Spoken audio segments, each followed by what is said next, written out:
Welcome to Discovering. Finally a lake with enough ice to fish on. I'm at Bears Nine Pines Resort on Lake Gogebic and we're going ice fishing. Got tip up set out and we're also jigging in the shack. There we go. Gogebic walleye. Kick back, put your feet up. It's Monday night and time for Discovering. The secret streams that flow beneath the cliffs of colored stone. Forest thick and healthy with birch and pine and oak. Surrounded by the greatest lakes this world has ever known. The black bear's awesome presence as he roams the hills and fields. Call of the timber wolf, the loon's lonesome trill. The eagle soaring high above, the trout lies deep and still. These are what I treasure,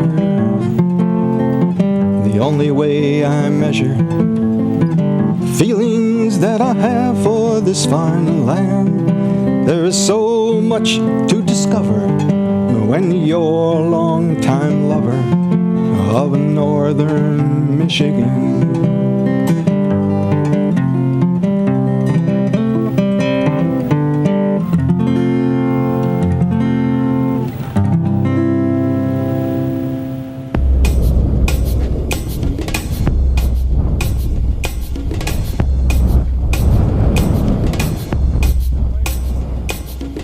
Daybreak on Lake Gogebic.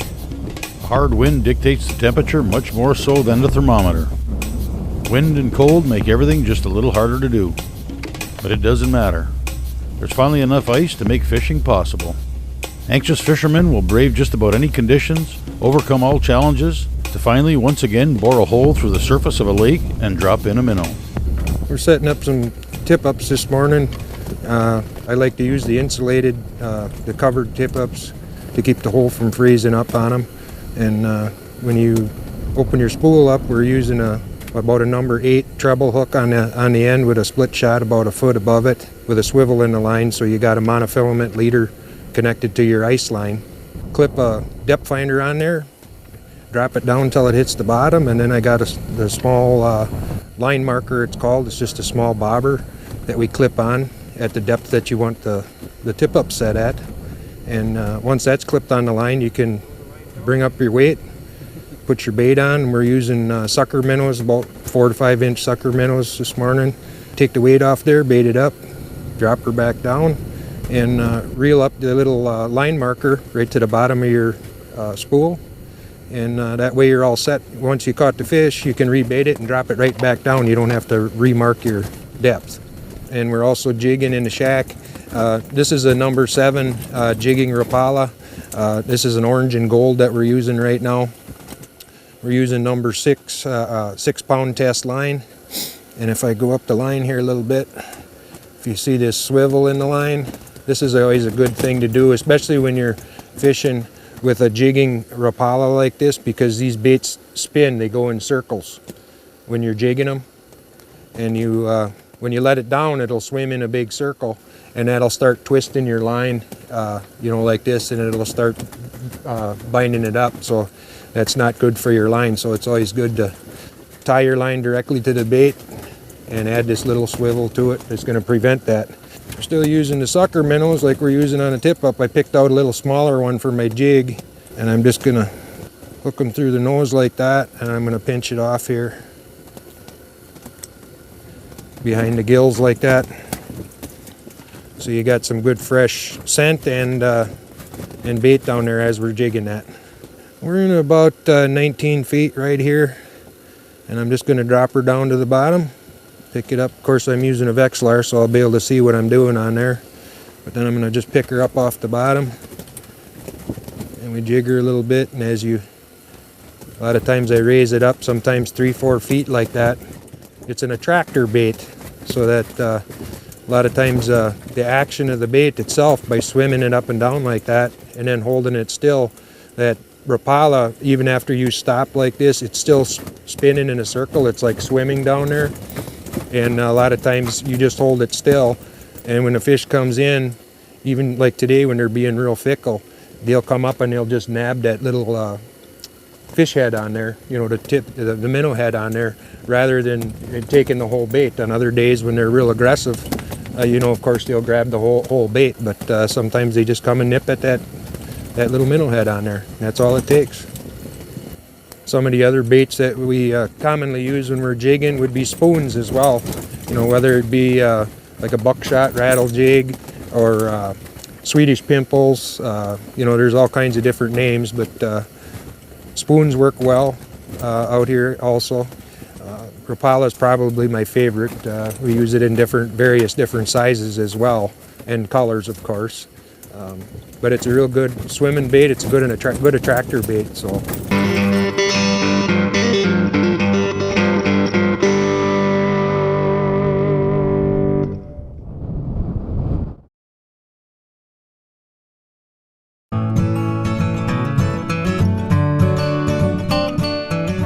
Well, here we are, January, and we're basically just coming off of first ice conditions, and some of the lake is still that way right now. Normally we start out fishing in the bays, and we didn't really have ice until just a few days before Christmas, and then it firmed up pretty quickly after that. But most of the fishing has been done on the bays. We're just starting to move out to the deeper water now, which is typical for us. We fish the shallower waters during the first ice, and then as we move a little bit later into winter, we start going to the deeper water, and that's where we're fishing now. And ice depths range on the lake anywhere from about 4 to 10 inches right now. Some of the main lake is not as trustworthy as it should be by this time of the year, so we're a little bit cautious as to where you're going to go if you don't know where you're going. There we go. Little tap.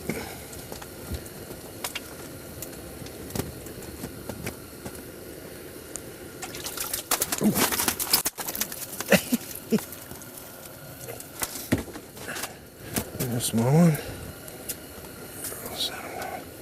Well, that's a little on the small side, but Gogebic walleye.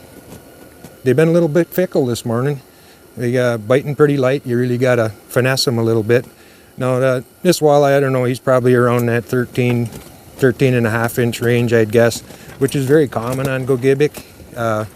The Gogebic is a real walleye factory, so we're kind of known for numbers of fish, not necessarily trophy class, not that we don't catch any large fish, but the number size ranges between about 13 and 16 inches is the most common fish that you catch. We've been doing very good on fish over 15 this year. Since ice fishing began here just not too long ago, we were catching a lot of fish from 15 to 19 inches was pretty common. But for the most part, we catch a lot of smaller ones, and keeps you busy. One thing on Gogebic is that we got a new regulation in place now. You can still have 5 walleyes per day. 2 of those fish can be between 13 and 15 inches, and the other 3 still have to be over 15. So it allows the anglers to still go home with a meal. So it's been real good. I've been fishing Gogebic here for 35 years or better already, and years ago the size limit was at 13 inches, and it was for a long time. And because of the number of walleyes that Gogebic has in it, it's a great natural reproduction lake, and there's always great reproduction of walleyes. So there's a food shortage. So by having these all of these smaller fish in there makes not enough food for them all. So over the years they thought, well, we're going to go to a 15-inch size limit and try that and see if it'll improve, the smaller fish, if the growth rate will continue, and give them a little more time to fatten up. But growth rates are simply just slow here. So just a few years back now, DNR changed when they changed that size limit to 15, gave it a couple years, and we had a few lean years waiting for those fish to get of that size, and they found that it didn't really change things much. We still had a lot of smaller fish. They didn't grow that quickly, So well, since I seen it go up. Just recently now, they made another change on the lake where they allow you to keep the 2 fish between 13 and 15 inches, and then the other fish, of course, still have to be 15 inches and over for your limit of 5. But part of that change, the reason for that change is they're hoping that we're going to take some of them smaller fish out of here. It's also going to give the anglers some more fish to take home, and their families to have fish fry with. And if they got kids in the boat or something like that, it's much easier to go out and catch fish and be able to bring some home. And in turn, it's going to take some of them smaller fish out of the pool, which in turn is going to make more feed for the bigger fish. Boy, you come in and just bumped her. A little better than the last one.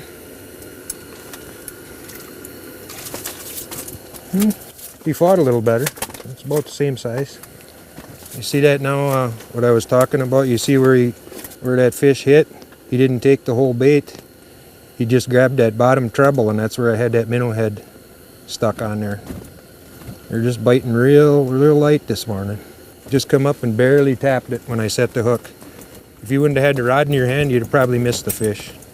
With Gogebic, with the number of walleyes that we catch out here, and being able to catch and keep a couple of these fish that are between 13 and 15 inches, honestly, in my opinion, these are the best eating fish that we got between this size. They fry up just wonderful, and they taste better.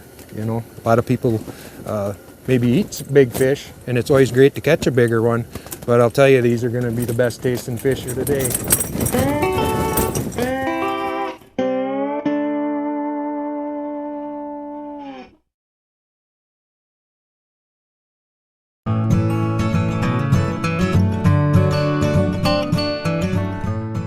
Well, today while we're fishing in the shack, another tactic that I use sometimes is if we're jigging one rod, we'll use a slip bobber setup, which is going to be very similar to the same thing that we're doing with the tip-ups. We're using about a number 8 treble hook tied right to our monofilament. Just a little bit above that, we got our couple of split shots to keep it down there. Same method that we're using with the tip-up, except we're just fishing in the shack, so we're using a slip bobber, which slides up and down the line. There's a little bead between the bobber and the stop, and of course it's reeled up into the reel, but there's a little knot that gets tied on the line here, and you just slide that knot to whatever depth that you're fishing, and as you drop it down, the bobber's going to slide up until it hits that stop, so you can set the proper depth. And I do the same thing, the little depth weight that I clip on there to set the depth for the slip bobber as well. And then the knot will just reel right up into your line, just like summertime fishing. And then we're just hooking a sucker minnow on here. Hook the minnow just kind of back towards the back of the dorsal fin there, and we'll drop them down.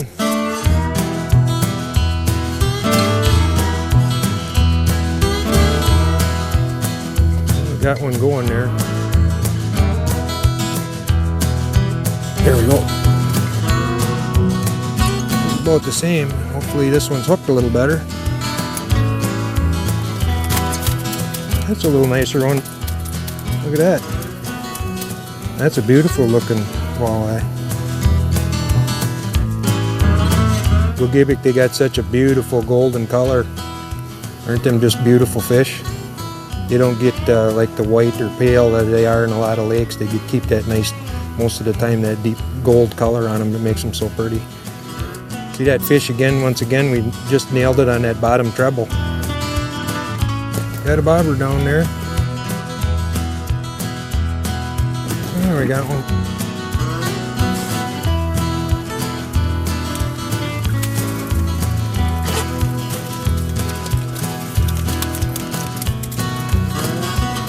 That one took her right down.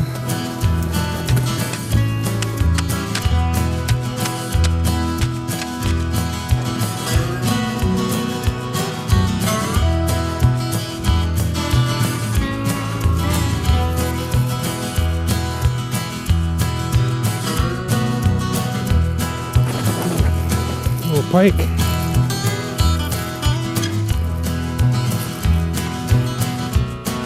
Little northern. Back down the water. Yeah, well, we've been fishing walleyes here on Gogebic this morning, and we done all right. We caught some fish, so it's getting to be mid-morning, so we're going to move out to some different water and maybe fish for a few perch and some walleyes as well.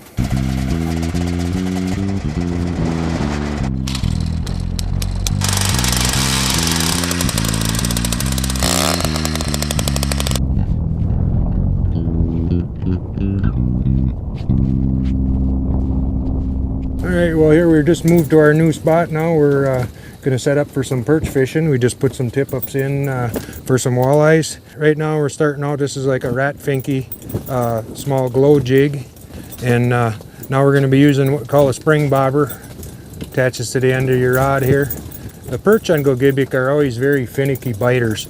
So it's a big advantage to have a very light strike indicator like this. Because many times when the perch bite, this spring bobber may only move just about like that, just a little bit, and if you don't set the hook, they'll probably spit it back out and take off. So if you don't have a real light indicator like this, a lot of times guys maybe had bites or perch that they never knew they had.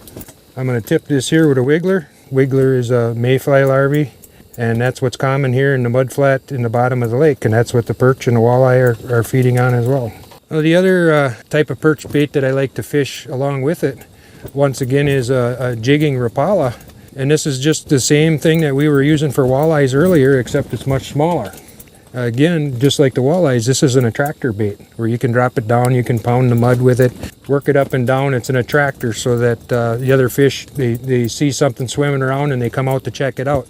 And what we're doing is fishing it in conjunction with the wiggler on the other line. You could of course tip this with a wiggler as well, but sometimes they'll come in to this bait. You may not take it, but they'll pick up the wiggler that's just sitting there instead, the live bait rather than this, but this is what'll draw them in for you. We're going to tip this jig with a couple of small spikes, similar to waxworm, except they're just much smaller. So they're good for bluegills, they're good for perch, and sometimes, like, instead of using one, I'll use two of them on there. What we're going to do is tip this on the bottom treble once again and let them dangle like that. They'll come up to the tractor bait. Sometimes if they're aggressive, they might grab the whole thing. But a lot of times the perch, when you're jigging and you bring one in, if you just hold your bait real still in front of them, they'll come up and they'll just nip at these little spikes that are hanging on here, and you'll grab them just on that bottom hook. And sometimes you got to sit and wait for them, or you pick up and move. Sometimes you move 100 feet or 100 yards or something like that. On a day like today, sometimes you hunker down when the wind is blowing and you wait for that school of fish to come through. Got a nice walleye here. We just got done moving. We were at another spot and we just picked up and moved here, got set up, started jigging. We've been here just a little bit, and this is the first walleye on the ice for this spot. Nice fish.